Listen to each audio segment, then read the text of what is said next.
Channel हक की आवाज। पैराडाइज फंक्शन पैलेस महबूब नगर। నమస్కారం। ఈరోజు ఈ మీడియా సమావేశంలో నాతో పాటు పాల్గొంటున్నటువంటి జిల్లా అధ్యక్షులు శ్రీనివాస్ రెడ్డి గారు, మరి అదేవిధంగా ఉమ్మడి జిల్లా మాజీ అధ్యక్షురాలు రాష్ట్ర కార్యవర్గ సభ్యురాలు పద్మజారెడ్డి గారు, అంజన్న గారు, మరి భూజ రాజేందర్ రెడ్డి గారు, కృష్ణవర్ధన్ రెడ్డి గారు, అనంతరెడ్డి గారు, రామాంజనేయులు గారు, కృష్ణానాయక్ గారు, యాదయ్య గారు, రాజేందర్ గారు, మరి ఇక్కడ ఉన్నటువంటి నా తోటి సోదరులకి, మీడియా మిత్రులకి అందరికీ నా యొక్క నమస్కారం। ఈ పార్లమెంట్ ఎన్నికల షెడ్యూల్ వచ్చిన తర్వాత కాంగ్రెస్ పార్టీ వాళ్ళ అభ్యర్థిని ప్రకటించిన తర్వాత ఈ జిల్లాలో ముఖ్యమంత్రి నిన్నటికి 5 సార్లు వచ్చిండు। ముఖ్యమంత్రి జిల్లాలో 5 సార్లు ప్రచారానికి వచ్చిండు। కొడంగల్లో బహిరంగ సభ, తర్వాత కార్యకర్తల సభ, నారాయణపేటలో సభ, మహబూబ్ నగర్లో ఇంతకుముందు బహిరంగ సభ, మళ్ళా నిన్న నామినేషన్కి వచ్చేసిండు। నిన్న కూడా మొన్న మా ర్యాలీని చూసి భయపడిపోయి వాళ్ళ పార్టీ అభ్యర్థి నిద్రపోకుండా మరి ముఖ్యమంత్రి చేసిన నేపథ్యంలో ముఖ్యమంత్రి పరిగెత్తుకుంటా నిన్న పొద్దున మళ్ళీ నామినేషన్కి వచ్చిండు మహబూబ్నగర్కి। అంటే ఇప్పటికి 5 సార్లు ఈ రాష్ట్ర ముఖ్యమంత్రి మహబూబ్నగర్ పార్లమెంట్లోనే పనిచేస్తున్నాడు। మహబూబ్నగర్ పార్లమెంట్లోనే భారీ బహిరంగ సభలు పెడుతున్నాడు। భారీ బహిరంగ సభ ఎక్కడ మీటింగ్ అయినా జిల్లా మొత్తం పిలిపించుకోవాలి, మీటింగ్లు పెట్టాలి, తిట్టు అరుణమ్మని తిట్టాలి, పోవాలి। వాళ్ళు అవును ఇన్నిసార్లు జిల్లాకు వచ్చి ఏం చేసిండ్రయ్యా అంటే 5 గ్యారెంటీ పోనీ వాళ్ళు ఒక గ్యారెంటీ పూర్తి చేసినాం, బస్సు ఎక్కించిన ఆడవాళ్ళని అన్నారు। మరి మిగతా 5 గ్యారెంటీలు ఏమన్నా ఇచ్చిండ్రా చెప్తారేమో దాని గురించి అంటే దాని గురించి ఏం చెప్తలేరు, కానీ అరుణమ్మని మటుకు తిట్టిపోతున్నారు। ఒక మహిళ అనేటటువంటి ఇంగిత జ్ఞానం కూడా లేకుండా, ఒక మహిళను ఏ విధంగా సంబోధించాలో అనేటటువంటి జ్ఞానం లేకుండా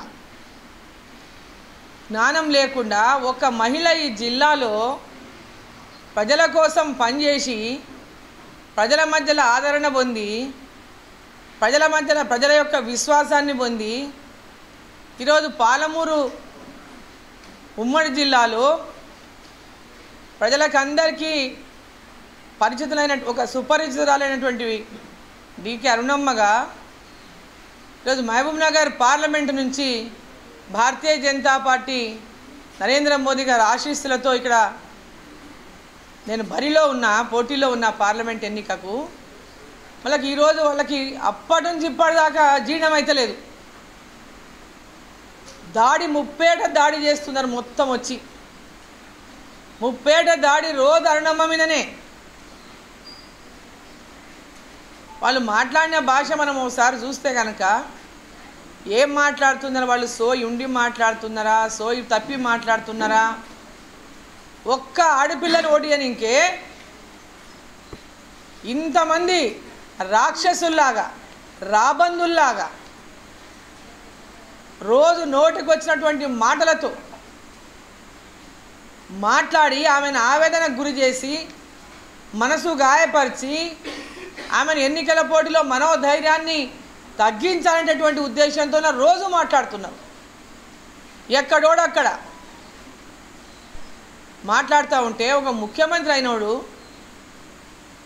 ఓ ముఖ్యమంత్రి అనుకుంటలేడు, ఇంకా ఆయన ముఖ్యమంత్రి గారు నేను ప్రతిపక్షంలో ఉన్నా కేసీఆర్ తిట్టినట్టు నేను కూడా తిడితే నాకు కేరింతలు చప్పట్లు కొడితే చాలు, ఆ కేరింతలు చప్పట్ల కోసమే మాట్లాడేటటువంటి రేవంత్ రెడ్డి గారు కేసీఆర్ని తిట్టినట్లుగానే డీకే అరుణమ్మ తిడతా అంటే డీకే అరుణమ్మ చూసుకుంటూ ఊకోదు, పాలమూరు ప్రజలు కూడా చూసుకుంటూ ఊకోరు, గుర్తుపెట్టుకోవాలి రేవంత్ రెడ్డి గారు। ఒక మహిళను పట్టుకొని నీ నోటికి వచ్చినట్లు మాట్లాడితే ఎందుకయ్యా మీకు అంత అసూయ, ఎందుకయ్యా మీకు అంత ఈర్ష్య? అంటే మీరే ముఖ్యమంత్రులు కావాలి, మీరే పాలమూరు బిడ్డ అనిపించుకోవాలి, పాలమూరు బిడ్డలని చెప్పి మీరే ఢిల్లీ దాకా పోవాలి. ఒక పాలమూరు బిడ్డ, ఒక ఆడిబిడ్డ ప్రజల లోపల పనిచేసి, జిల్లాకు పనిచేసి, సాగునీరిచ్చి, తాగునీరిచ్చి, రోడ్లు ఇచ్చి, పెద్ద ఎత్తున విద్యాపరంగా, వైద్యపరంగా, గ్రామ పంచాయతీలు కానీ అన్ని రంగాల్లో ఈ జిల్లాని అభివృద్ధి చేసి ప్రజల లోపల ఒక గుర్తింపు తెచ్చుకుంటే మీకెందుకు అరుగుతలేదు? మీకెందుకు జీర్ణమైతలేదు? ఇప్పుడు నువ్వు ముఖ్యమంత్రి అయినావు, గతంలో 2 సార్లు ఎమ్మెల్యే ఉన్నావు, నువ్వు చేసింది ఏమీ లేదు. ప్రతిపక్షంలో ఉండి కూడా నువ్వు చేసింది ఏమీ లేదు, పోరాటాలు చేసింది కూడా లేదు. ప్రతిపక్షంలో ఉండి నువ్వు ఏ సమస్య పైన నువ్వు పోరాడింది లేదు. మొన్న పాలమూరు బిడ్డ అని చెప్తావు, మరి మల్కాజ్గిరి పార్లమెంటు నుంచి నువ్వు పోటీ చేసినావు, గెలిచినావు పార్లమెంట్కి. ఏనాడైనా ఒక పోరాటం చేసినావా? ఏనాడైనా పాలమూరు కోసం గొంతిప్పినావా? మరి ఎందుకు మీకు ఇంత కసి, ఇంత అక్కసు ఎందుకు, ఇంత కడుపు మంట ఎందుకు? మోదీ గారిని నోటికొచ్చినట్లు మాట్లాడతావు. మోదీ గారి గురించి ఈరోజు దేశమంతా మోదీ మోదీ మోదీ అని పెద్ద ఎత్తున మోదీ కోసం ఓటేయడానికి ప్రజలు సిద్ధమైతే మోదీ గారి గురించి నువ్వు విమర్శలు చేస్తావు. నోటికి ఎంత వస్తే అంత మోదీ గారి గురించి మాట్లాడతావు. అసలు నీ స్థాయి ఏంది? ఏంది నీ స్థాయి? ఓటుకు నోటు కేసులో ఉండి జైలుకి పోయించినటువంటి నీ స్థాయి ఏంది? అసలు నీకు మాట్లాడే స్థాయి ఏందని అడుగుతున్నా. గురువింద నీతి చెప్పగిడి వచ్చి నువ్వేందో తెలంగాణ ప్రజలకు అందరికీ తెలుసు. నా భాగవతం చెప్తాడట ఈయన. నా భాగవతం దమ్ముంది రా, యా చౌరస్తాకు వస్తావు, నేను కూడా వస్తా. రా, ఏ చౌరస్తాకు వస్తావు, నీ భాగవతం చెప్తాం, నా భాగవతం చెప్తాం. రా, రెడీగా ఉన్నా నేను రానికి. యా చౌరస్తాకు వస్తావో చెప్పు. మహబూబ్ నగర్లో నువ్వు మాట్లాడిన తెలంగాణ చౌరస్తాకే రా, ఆడనే మాట్లాడదాం. దా అరుణమ్మ భాగవతం ఏముందో గాంధీ చెప్పుదు రా వచ్చి. నీ భాగవతం ఏందో నేను గాంధీ చెప్తా. మనుషులకు విఘ్నత ఉండాలి. ప్రజలు ఒక గుర్తింపు ఇచ్చిండ్రు, పార్టీ నీకు ఒక స్థాయి ఇచ్చింది. ఆ స్థాయిని మర్చిపోవద్దు. ఇంకా 40 ఏళ్ల కిందట ఉన్న రేవంత్ రెడ్డి లాగానే నువ్వు ప్రవర్తిస్తే, ఇంకా 10 ఏళ్ల కింద ఉన్న రేవంత్ రెడ్డి లాగానే నువ్వు ప్రవర్తిస్తే ఒక ముఖ్యమంత్రి హోదాకే అగౌరవం. ముఖ్యమంత్రి హోదాకే అగౌరవం. ఈరోజు నీవు ఉండొచ్చు, గతంలో ఇంకోరు ఉండొచ్చు, అంతకుముందు ఇంకోరు ఉండొచ్చు. ఆ పదవికి గౌరవాన్ని ఉంచండి కొంచెం. ముఖ్యమంత్రి అనేటటువంటి పదవికి ఒక గౌరవాన్ని మిగిలబెట్టు. ఏం మాట్లాడతాడు ఆయన? Light reflection.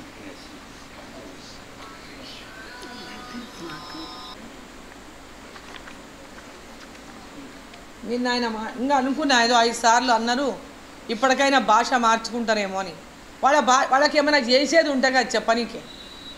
వాళ్ళకి ఏమైనా చేసేది ఉంటే చెప్పనీకే ఉంటే చెప్తారు. అరుణమ్మ గురించి ఏమనని ఇంకా లేదు. వాళ్ళు ఏం చేసింది లేదు, చెప్పుకునేది లేదు.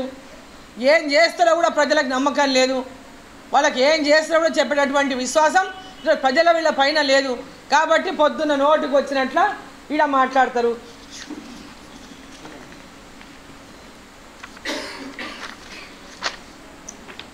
ఈయన చెప్తున్నాడు, గద్వాల గడీల దొరలకైనా ఆ గజ్వేల్ ఫామ్ హౌస్ గురించి నువ్వేం ఒర్లుకుంటావో ఒర్లుకోడపోయి, మీ గడీల ముందు బానిసలమై, మీ కాళ్ళ కింద చెప్పులమై, మీ నెత్తి మీద గొడుగులమై. అయ్యా బాబు, ఏం డైలాగ్ చెప్పినవరా నాయన బాబు? నువ్వు ఎవరికి గొడుగు పట్టినావు చెప్పు? ఏడ సేవ చేసినావు చెప్పు? నువ్వు నీ కాలుకు చిన్న ఉస్కరావని అంటుకుందా? నీ కాలుకి ఎడనా ఎప్పుడైనా బూట్లు వేసుకొని తిరుగుతావు, ఎడనా గింత ఉస్కరావని నీ కాలుకి అంటిందా? ఏడ సేవ చేసినావు? ఒక రోజు మరణమైనా నువ్వు నాణ్యవా? ఓ రోజు ఎండకైనా నీ నెత్తి గాలిందా? ఏం మాట్లాడుతున్నావు నువ్వు? ఎవరు దొరలు? నీవు దొరవు. నీ కుటుంబం దొరదు ఉండొచ్చు. మా కుటుంబం రైతు కుటుంబం, ప్రజలకు సేవ చేసిన కుటుంబం, ప్రజల కోసం ప్రాణాలు ఇచ్చిన కుటుంబం. చిట్టం నర్సిరెడ్డి గురించి మాట్లాడే తాహత మీకున్నదా? అర్హత మీకున్నదా? ఈరోజు నువ్వు పార్టీలోకి వచ్చి చిట్టం నర్సిరెడ్డి గురించి మాట్లాడితే నీకు తాహత ఉన్నదా? అర్హత ఉన్నదా? చిట్టెం నర్సిరెడ్డి చిట్టెంలో ఫ్యామిలీ గురించి మాట్లాడి నా వారసత్వం గురించి నువ్వు అర్హత నీకున్నదా? చిట్టెం నర్సిరెడ్డి బిడ్డగా ఈ ప్రాంత ప్రజలకు ఏ విధమైనటువంటి నమ్మకాన్ని విశ్వాసాన్ని ఇచ్చినో ఆ ప్రజలకు తెలుసు. నీకేం తెలుసు? నీకు సేవ అంటే అర్థం తెలుసా? ప్రజలకు అందుబాటులో ఉండేటటువంటి అందుబాటులో ఉండేటటువంటి పద్ధతి నీకు తెలుసా? అసలు నువ్వు తెలుసా ప్రజలకు అందుబాటులో ఉండేటోడివేనా నువ్వు?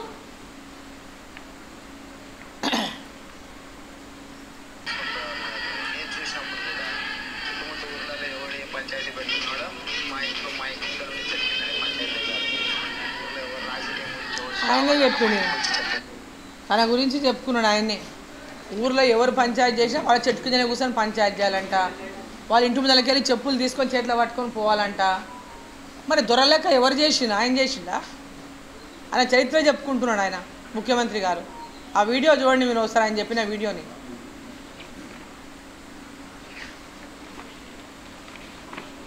ఇంకా మాట్లాడిండు చాలా. మీ జాతకం, మీ ఏంది నీతి, నా రంగు, మా జాతి ఆయన గమనించిండంట. మమ్మల్ని పండబెట్టి తొక్కి ఈసారి పార్లమెంటుకు ఆయన గెలిపించుకుంటాడంట. అంటే మమ్మల్ని పండబెట్టి తొక్కుతానంట ఆయన. నన్ను పండబెట్టి తొక్కి ఆయన పార్లమెంటు గెలిపించుకుంటాడంట వాళ్ళ అభ్యర్థిని. అంటే ఒక ముఖ్యమంత్రి మాట్లాడేటటువంటి మాటలేనా ఇవి? నా జాతి అంట, నా రంగు అంట. ఈరోజు నా జాతి గురించి, నా పుట్టుక గురించి, నా రంగు గురించి మాట్లాడేటటువంటి స్థాయిలో ఈరోజు ఈ రాష్ట్ర ముఖ్యమంత్రి ఉన్నాడంటే ఇటువంటి ముఖ్యమంత్రికి ఆ స్థానంలో కూర్చునేటటువంటి అర్హత ఉందా అని నేను ప్రశ్నిస్తున్నా. ఒక మహిళ గురించి, ఒక మహిళ తన ఇంట్లో ఆడబిడ్డలు లేరా? మీ ఇంట్లో నీ తల్లి ఆడది కాదా? నీ భార్య ఆడది కాదా? నీ బిడ్డ ఆడది కాదా? నీ సోదరు ఉందో లేదో నాకు తెలియదు. అసలు ఆడవాళ్ళకు మర్యాద అనేది లేదా? నేను అడుగుతున్నా, మీ ఇంట్లో ఉన్న ఆడవాళ్ళు కూడా దీని గురించి కొంచెం మీకు చెప్పాలని చెప్తున్నా. ఆడవాళ్ళని ఇదే భాషతో మాట్లాడమని చెప్పిందా మీ ఇంట్లో ఉన్న ఆడవాళ్ళు? నిన్ను రైట్ అని చెప్పిందా? ఒకసారి వాళ్ళని అడిగి తెలుసుకోండి. ఎలక్షన్లు అందరు చేస్తారు, ఎలక్షన్లు ప్రతి ఒక్కరూ ఓట్లు అడుగుతారు. కానీ ఇది పద్ధతా మీరు మాట్లాడే మాట? పండబెట్టి తొక్కుతావా నువ్వు? నన్ను పండబెట్టి తొక్కుతావా? రా, ఏడికి వస్తావో చూస్తా కానీ రా, తొక్కుదురా, వచ్చి తొక్కుదురా, ఏడా పండబెట్టి తొక్కుతావో చూస్తారా? అరే ఒక్కొక్కడు ఏం మాటలు మాట్లాడుతున్నారు? అసలు మీకు సోయి ఉందా? ఎందుకంతనయ్యా కసి మీకు? ఎందుకు మీరు నన్ను ఈ జిల్లాలో బతకనీయాలని తలుచుకోలేదా? మీరు మీ పార్టీలో ఉంటే బతకనీయలేదు, వేరే పార్టీలో పోయి దేశానికి సేవ చేద్దామని మీ దగ్గర నుంచి చాత కాదు చేయలేరు మీరని భారతీయ జనతా పార్టీలోకి ఈడనన్నా సేవ చేసుకుందామనేసి ఈడ కూడా సేవ చేయకుండా పండబెట్టి తొక్కుతారంట నన్ను. ఏం పాపం చేసినయ్యా పండబెట్టి తొక్కనిక నన్ను? ఏం పాపం చేసినా చెప్పండి నన్ను. పాలమూరుకు నేను చేసిన ద్రోహమేంది? పాలమూరు ప్రజలకు నేను చేసిన ద్రోహమేంది? అంటే అభివృద్ధి చేయడం నేను చేసిన ద్రోహమా? ప్రజలకు అందుబాటులో ఉండడం నేను చేసిన తప్ప? జిల్లాలో కరువును పారదోలాలని నేను ప్రాజెక్టు తెచ్చింది తప్ప? మరి నువ్వెందుకు చేయలేదు ప్రాజెక్టులు? 10 ఏళ్ల నుంచి 20 ఏళ్ల నుంచి నువ్వేం పని చేసినావు? నువ్వు కూడా ఎమ్మెల్సీగా ఉన్నావు, ఎమ్మెల్యేగా ఉన్నావు 2 సార్లు. మరి నువ్వెందుకు చేయలేదు? నువ్వెందుకు ఇంతకుముందే నువ్వే నారాయణపేట, కొడంగల్ ఇంతకుముందు ఎందుకు చేయలేదు? నువ్వు పోరాటాలు చేసి అరుణమ్మ తెచ్చింది ఎట్లా? నువ్వు తేలేదు ఎట్లా? నువ్వెందుకు చేయలేదు? అన్ని అబద్ధాలు మాట్లాడుకుంటా, మోసాలు మాట్లాడుకుంటా, ప్రజల్ని మోసం చేసుకుంటా ఇంకా ఎంతకాలం ఇట్లే బతుకుతారు? మీ కుర్చీల కోసం, మీ అధికారం కోసం ఒక మహిళను పట్టుకొని ఏది పడితే అది మాట్లాడతారా మీరు? అసలు ఏంది భాష ఇది? ఏం మాటలు? నేను అనుకున్నా సరే నామినేషన్ భయంతోనే వచ్చిండు, మేము ఓడిపోతున్నాం, కాంగ్రెస్ పార్టీ ఓడిపోతున్నాం, కాంగ్రెస్ పార్టీ ఓడిపోతుంది అనేటటువంటి భయంతోనే వచ్చిండు. క్యాండిడేట్ పోయి అడుక్కొని తొలుకొచ్చుకుంటుండేమో ముఖ్యమంత్రి. ఈయన 5 సార్లు అయింది ముఖ్యమంత్రి తిరుగుడు. కానీ మీరు చెప్పిన మాటలు ఏమైనా నిజం ఉన్నాయా? ఏమైనా ఒక్కటైనా నిజం ఉన్నాయా? ఏం చెప్తున్నారు? ఆరోగ్యశ్రీ పథకం కింద 10 లక్షల రూపాయలతో ఉచితంగా వైద్యం అందించినాం. ఉచిత వైద్యం అందించినాం. ఎంతమందికి అందించినాం లెక్క చెప్పు నాకు. ఇప్పటిదాకా ఎంతమందికి మీరు ఉచిత వైద్యాన్ని అందించినో లెక్క చూపాలి. మీరు మళ్ళా మీటింగ్లో మామనార్కి వచ్చినప్పుడు పాలమూరు జిల్లాలో, ఉమ్మడి పాలమూరు జిల్లాలో ఎంతమందికి మీరు మీ ఆరోగ్య శ్రీ పథకం కింద ఈ జిల్లాలో లబ్ధి చేసిండో పేర్లతో సహా లిస్టు మాకు విడుదల చేయండి. దాంట్లో నరేంద్ర మోదీ గారి యొక్క ఆయుష్మాన్ భారత్ పథకం కింద వచ్చిన నిధులెన్నో బహిష్కృతం చేయండి. ఆ విషయాలు చెప్పకూడదు. మీరు ఇచ్చిన ఆరోగ్యశ్రీ పథకంలో 10 లక్షలు 5 లక్షలు నరేంద్ర మోదీ గారు ఇచ్చే ఆయుష్మాన్ భారతే. ఇంకా దోఖా చేస్తారా మనుషుల్ని? ఇంకా దోఖా చేస్తారా ప్రజల్ని? ఇంకా చెప్తున్నాడు గ్యాస్ పొయ్యి, కట్టెల పొయ్యి నుంచి విముక్తి కలిగించాలనంట. ఎడగలిగించినవాయను కట్టెల పొయ్యిల నుంచి పేదవాళ్లకు ఆ కట్టెల పొయ్యి మీద వండుకుంటే ఆ పొగతోన కండ్లు దెబ్బతిని ఆడబిడ్డల తొందరగా కనుచూపు కోల్పోతారు.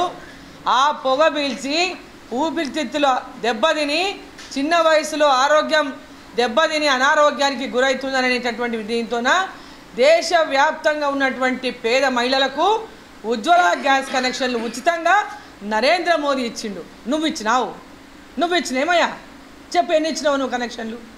ఎన్ని కనెక్షన్లు నువ్వు ఇచ్చినావో చెప్పు లిస్టి. రాష్ట్ర ప్రభుత్వంలో నువ్వు ముఖ్యమంత్రి అయినాక నువ్వు ఎన్ని ఉజ్వల గ్యాస్ కనెక్షన్లు ఉచితంగా ఇచ్చినావో లెక్క చెప్పు. ఇంత చూటానా? ఇంత మోసమా? ఇంకనట 1200 సిలిండర్ అట. 1200 సిలిండర్ పెంచితే ఆయన 500కి ఇస్తున్నట. ఆయన సిలిండర్ ధర కూడా తెలియదు ఈరోజు రేవంత్ రెడ్డికి. సిలిండర్ ధర ఎంత ఉందయ్యా రేవంత్ రెడ్డి గారు? ఎందుకుందంటే ఆయన గుర్తు కాంగ్రెస్ ప్రభుత్వం దిగిపోయే నాటికి 2013లో 1150 రూపాయలు ఉన్నది. 2013లో కాంగ్రెస్ ప్రభుత్వం యూపీఏ ప్రభుత్వం దిగిపోయినాడు 1150 రూపాయల సిలిండర్ ధర ఉన్నది. ఇంకా మర్చిపోయినట్లు లేరు వాళ్ళు.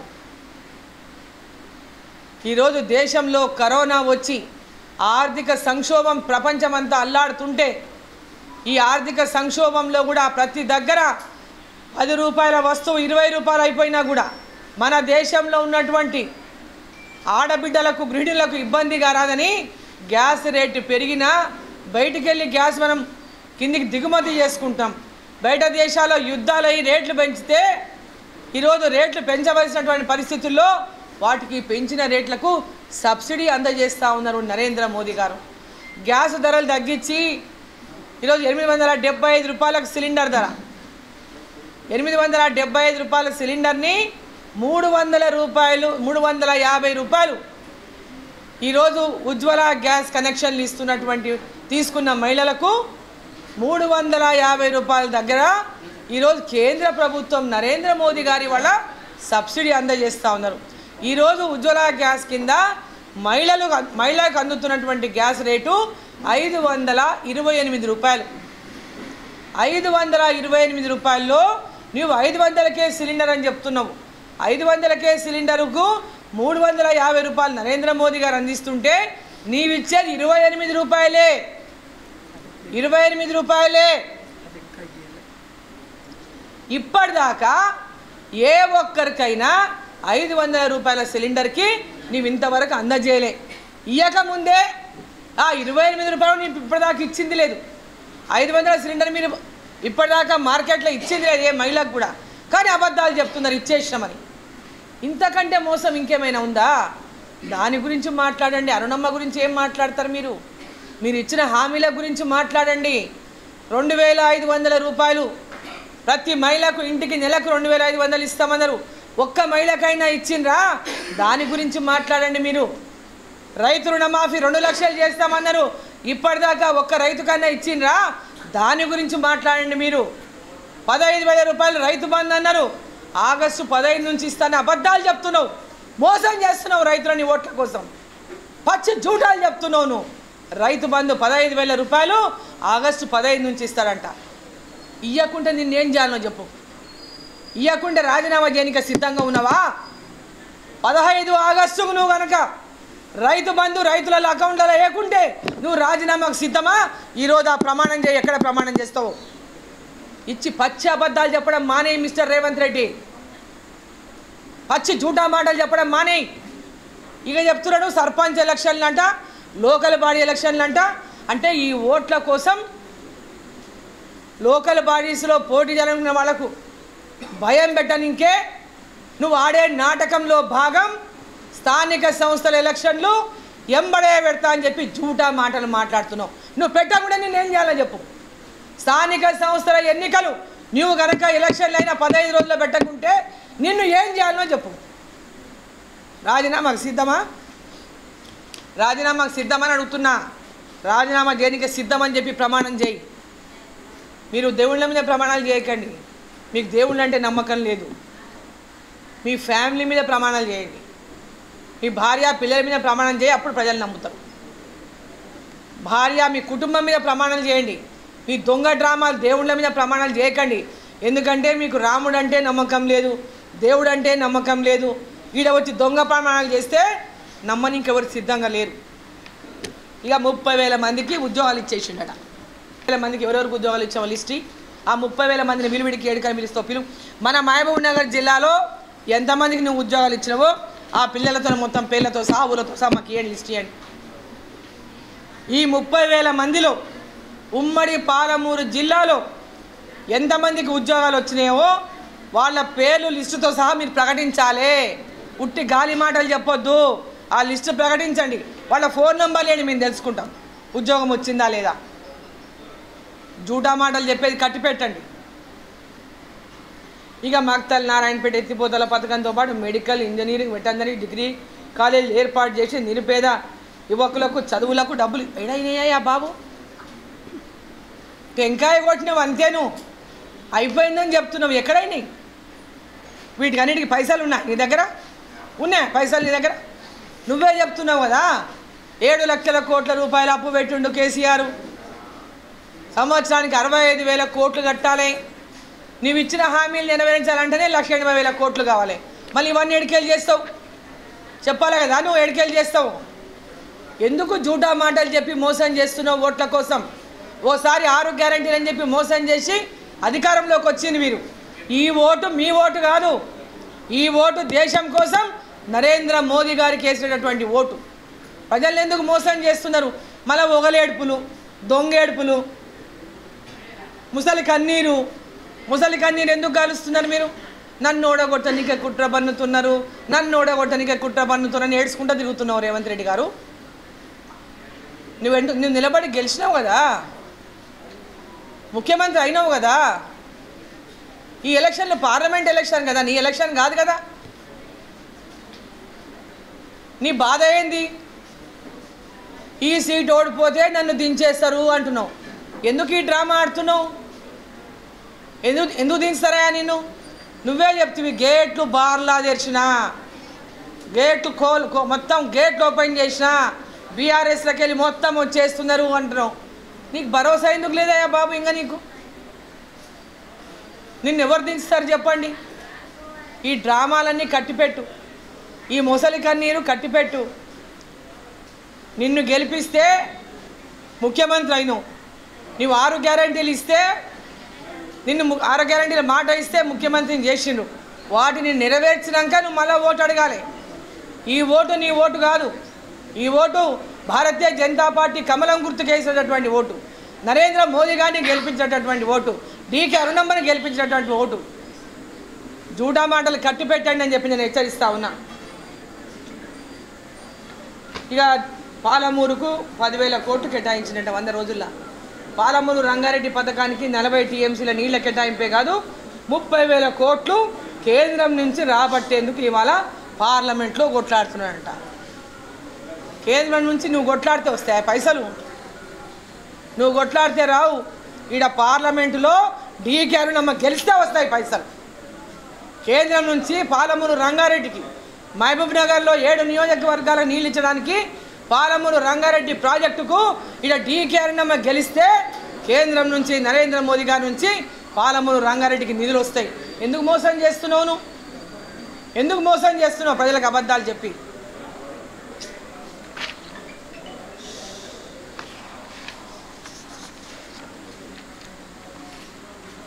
మాట్లాడితే ఓడిస్తారు, మాట్లాడితే నన్ను ఓడిస్తారంట అని ఏడుస్తున్నాడు, కుట్రలు చేస్తున్నాడు అని అంటాడు.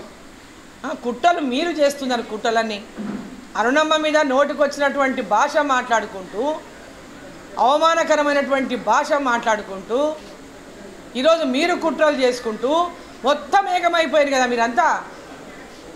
మొత్తం ఏకమై ఒక్క మహిళ మీద పడ్డారు కదా మీరంతా. ఒక్క మహిళను ఎదుర్కొని ఇంకే 5 సార్లు వచ్చినావు నువ్వు వీడికి. 5 సార్లు ఒక్క మహిళను ఎదుర్కోవడానికే ఈరోజు 5 సార్లు వచ్చినావు నువ్వు ఇక్కడ. మీరు చేసినటువంటి మోసాలు చాలు. ప్రజలు మిమ్మల్ని ఎక్కడ పంపాలో అక్కడ పంపజేయడానికి ఇంకా సిద్ధంగా ఉన్నారు. 6 గ్యారెంటీలు అమలు ఎట్లా చేయాలో దాని గురించి ఆలోచన చేసి మాట చెప్పండి. కానీ వచ్చిన ప్రతిసారి వచ్చి మోదీ గారిని తిడతాం, డీకే అరుణమ్మని తిడతాం, మోదీ గారిని మాట అంటాం, మళ్ళీ కేంద్రంకి వెళ్ళి డబ్బులు తెచ్చుకుంటాం, కేంద్రం తల్లి రాబడతాం అనే జూటా మాటలు చెప్పేది బంద్ చేయండి. ఈరోజు రైలు మార్గాలు కానీ, రోడ్డు మార్గాలు కానీ, కొత్త రైళ్లు కానీ, కొత్తగా కళాశాలలు కానీ, జూనియర్ కాలేజీలు కానీ, మెడికల్ కాలేజీలు కానీ, ఇంజనీరింగ్ కాలేజీలు కానీ, సాగునీటి ప్రాజెక్టులు కానీ, వీటన్నిటికీ కూడా నిధులు రావాలంటే కేంద్ర ప్రభుత్వం నరేంద్ర మోదీ గారి ద్వారానే వస్తాయి. లేకుంటే తెలంగాణలో ఒక్క పని చేసేటటువంటి పరిస్థితులు లేని సంగతి మీరే ఒప్పుకుంటున్నారు. కాబట్టి నేను ప్రజల్ని ఒకటే కోరుతా ఉన్నా, మహబూబ్ నగర్ ప్రజల్ని, వీళ్ళ యొక్క భాషను గమనించండి, వీళ్ళు మాట్లాడే మాటల్ని గమనించండి. ఒక ముఖ్యమంత్రి స్థాయిలో ఉన్నటువంటి వ్యక్తి,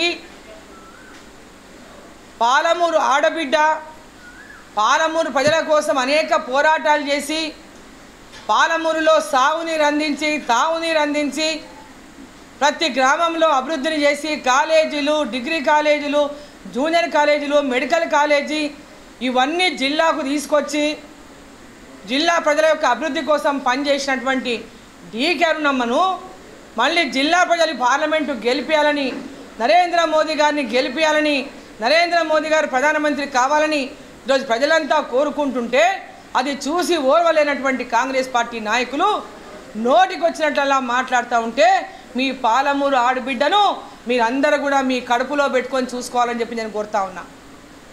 మీ ఎదలో పెట్టుకొని అభిమానించాలని చెప్పి నేను కోరుతా ఉన్నా.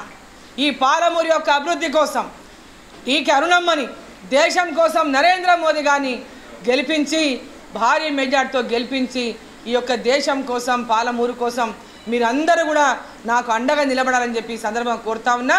కాంగ్రెస్ పార్టీ వాళ్ళు మాట్లాడిన మాటలకు మరి ప్రతి ఒక్క ఆడబిడ్డ కూడా జవాబు చెప్పాల్సినటువంటి, బుద్ధి చెప్పాల్సినటువంటి అవసరం ఉంది కాంగ్రెస్ పార్టీ. కానీ ఈ సందర్భంగా పాలమూరు ఆడబిడ్డలందరినీ నేను కోరుకుంటా ఉన్నా.